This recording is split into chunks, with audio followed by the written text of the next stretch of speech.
தமிழகம், புதுவை மற்றும் காரைக்கால் பகுதிகளுக்கான தினசரி வானிலை அறிக்கை. கடந்த 24 மணி நேரத்திற்கான வானிலை தொகுப்பு. லட்சத்தீவு பகுதிகள் மற்றும் அதனை ஒட்டிய பகுதிகளில் ஒரு வளிமண்டல கீழடுக்கு சுழற்சி நிலவுகிறது. தென்மேற்கு வங்கக்கடல் மற்றும் அதனை ஒட்டிய பகுதிகளில் ஒரு வளிமண்டல கீழடுக்கு சுழற்சி நிலவுகிறது.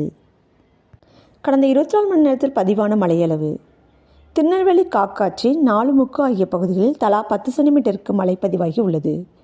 திருநெல்வேலி மாஞ்சோலையில் 9 சென்டிமீட்டரும், தூத்துக்குடி, ஒட்டப்பிடாரம் ஆகிய பகுதிகளில் தலா 5 சென்டிமீட்டரும், திருநெல்வேலி ஊத்து, தூத்துக்குடி, கோவில்பட்டி ஆகிய பகுதிகளில் தலா 4 சென்டிமீட்டர் அளவிற்கு மழை பதிவாகி உள்ளது.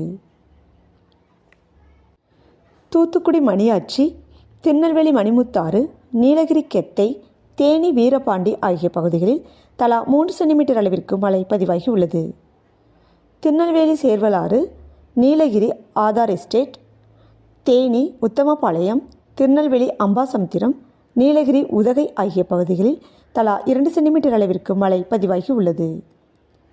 தென்காசி, தூத்துக்குடி, வேதநாதம், நீலகிரி குன்னூர், சின்னக்கோரை, திண்டுக்கல் கொடைக்கானல், நீலகிரி சாம்ராஜ் எஸ்டேட், தேனி சோத்துப்பாறை, நீலகிரி பார்லியார், கோவை மேட்டுப்பாளையம், விழுப்புரம் மரக்காணம், தேனி பெரியகுளம், நீலகிரி ஆதார் எஸ்டேட், தேனி போடிநாயக்கனூர் ஆகிய பகுதிகளில் தலா 1 சென்டிமீட்டர் அளவிற்கு மழை பதிவாகி உள்ளது. 6ஆம் தேதியில் தென் தமிழக மாவட்டங்கள் மற்றும் வட தமிழக கடலோர மாவட்டங்களில் அநேக இடங்களிலும், வட தமிழக உள் மாவட்டங்களில் ஒரு சில இடங்களிலும், புதுவை மற்றும் காரைக்கால் பகுதிகளிலும் இடி மின்னலுடன் கூடிய லேசானது முதல் மிதமான மழை பெய்யக்கூடும். நீலகிரி, தேனி, தென்காசி, தூத்துக்குடி, கன்னியாகுமரி, ராமநாதபுரம், புதுக்கோட்டை, நாகப்பட்டினம், தஞ்சாவூர், திருவாரூர், மயிலாடுதுறை மாவட்டங்கள், கோயமுத்தூர் மற்றும் நீலகிரி மாவட்டங்கள் மலைப்பகுதிகள் மற்றும் காரைக்கால் பகுதிகளில் ஒரு சில இடங்களில் கனமழை பெய்ய வாய்ப்புள்ளது. 7ஆம் தேதியில் தமிழகத்தில் அநேக இடங்களிலும், புதுவை மற்றும் காரைக்கால் பகுதிகளிலும் இடி மின்னலுடன் கூடிய லேசானது முதல் மிதமான மழை பெய்யக்கூடும். செங்கல்பட்டு, விழுப்புரம், கடலூர் மாவட்டங்கள் மற்றும் புதுச்சேரியில் கன முதல் மிக கனமழை பெய்ய வாய்ப்புள்ளது. திருவள்ளூர், சென்னை, ராணிப்பேட்டை, காஞ்சிபுரம், திருவண்ணாமலை, கள்ளக்குறிச்சி, அரியலூர், மயிலாடுதுறை, தேனி, தென்காசி, கன்னியாகுமரி மாவட்டங்கள் மற்றும் திருநெல்வேலி மாவட்டங்களில் ஒரு சில பகுதிகளில் கனமழை பெய்ய வாய்ப்புள்ளது. 8ஆம் தேதியில் தமிழகத்தில் ஒரு சில இடங்களிலும், புதுவை மற்றும் காரைக்கால் பகுதிகளிலும் இடி மின்னலுடன் கூடிய லேசானது முதல் மிதமான மழை பெய்யக்கூடும். திருவள்ளூர், ராமநாதபுரம், தூத்துக்குடி மற்றும் திருநெல்வேலி மாவட்டங்களில் ஒரு சில இடங்களில் கனமழை பெய்யக்கூடும். 9ஆம் தேதியில் தென் தமிழகத்தில் ஒரு சில இடங்களிலும், வட தமிழகத்தில் ஒரு சில இடங்களிலும், புதுவை மற்றும் காரைக்கால் பகுதிகளிலும் லேசானது முதல் மிதமான மழை பெய்யக்கூடும். கன்னியாகுமரி, ராமநாதபுரம், தூத்துக்குடி மற்றும் திருநெல்வேலி மாவட்டங்களில் ஒரு சில இடங்களில் கனமழை பெய்ய வாய்ப்புள்ளது. 10ஆம் தேதியில் தென் தமிழகத்தில் ஒரு சில இடங்களிலும், வட தமிழகத்தில் ஒரு சில இடங்களிலும், புதுவை மற்றும் காரைக்கால் பகுதிகளிலும் லேசானது முதல் மிதமான மழை பெய்யக்கூடும். தென்காசி, கன்னியாகுமரி, ராமநாதபுரம், தூத்துக்குடி மற்றும் திருநெல்வேலி மாவட்டங்களில் ஒரு சில இடங்களில் கனமழை பெய்ய வாய்ப்புள்ளது.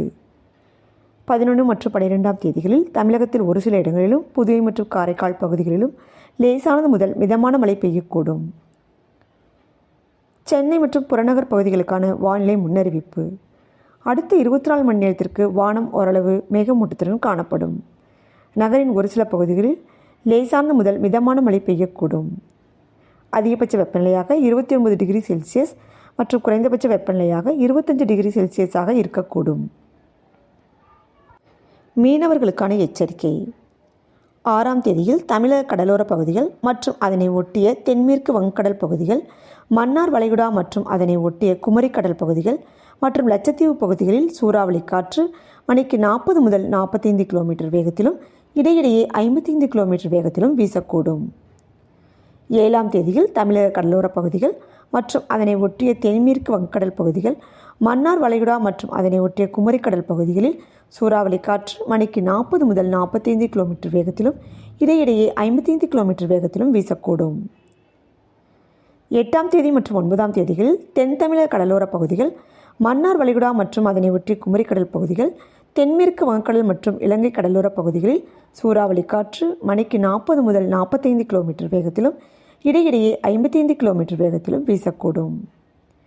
10ஆம் தேதியில் தென் தமிழக கடலோர பகுதிகள், மன்னார் வளைகுடா மற்றும் அதனை ஒட்டிய குமரிக்கடல் பகுதிகள் மற்றும் இலங்கை கடலோர பகுதிகளில் சூறாவளி காற்று மணிக்கு 40 முதல் 45 கிலோமீட்டர் வேகத்திலும் இடையிடையே 55 கிலோமீட்டர் வேகத்திலும் வீசக்கூடும்.